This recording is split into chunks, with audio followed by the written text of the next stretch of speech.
भगवान श्री कृष्ण ने गीता में कहा है, आत्मा अजर अमर है जो केवल शरीर बदलती है। आत्मा को मारा नहीं जा सकता। जिस प्रकार पुराने कपड़ों को उतारकर मनुष्य नए कपड़े को धारण करता है, उसी तरह आत्मा भी एक समयावधि के बाद एक नया शरीर धारण करती है। लेकिन नए शरीर को धारण करने का अर्थ हमेशा इंसान के शरीर से नहीं है, बल्कि कर्मों और प्रगति के अनुसार आत्मा को किसी भी योनि का शरीर प्राप्त हो सकता है।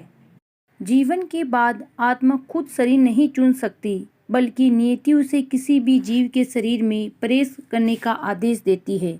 आत्मा को खुद को मिलने वाले नए शरीर पर बेशक वश न चलता हो, लेकिन किसी इंसान की मौत हो जाने पर उसकी आत्मा कितने दिनों में दूसरा शरीर ग्रहण करेगी, ये सब बातें हिंदू धर्म के कई वेद और पुराणों में वर्णित की गई है।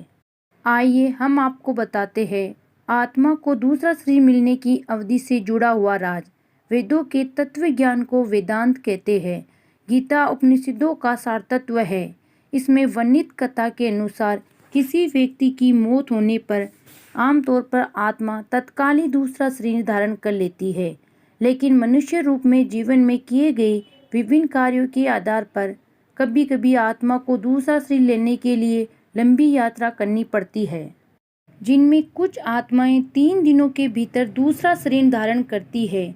इसलिए कई लोगों द्वारा इस मान्यता को मानते हुए तीजा किया जाता है।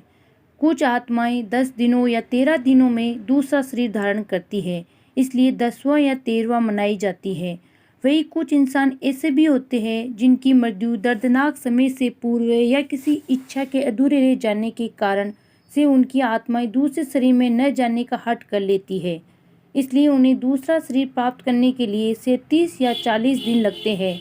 वही अधिकतर लोग अपने किसी प्रियजन की मौत के 1 साल बाद उनकी बरसी भी करते हैं। इसका अर्थ ये होता है कि अगर किसी कारणवश उसकी आत्मा प्रेत योनि में चली गई हो, तो उनकी आत्मा को उसी योनि में शांति मिले और वापस से उनकी आत्मा में ये कष्ट न उठाना पड़े।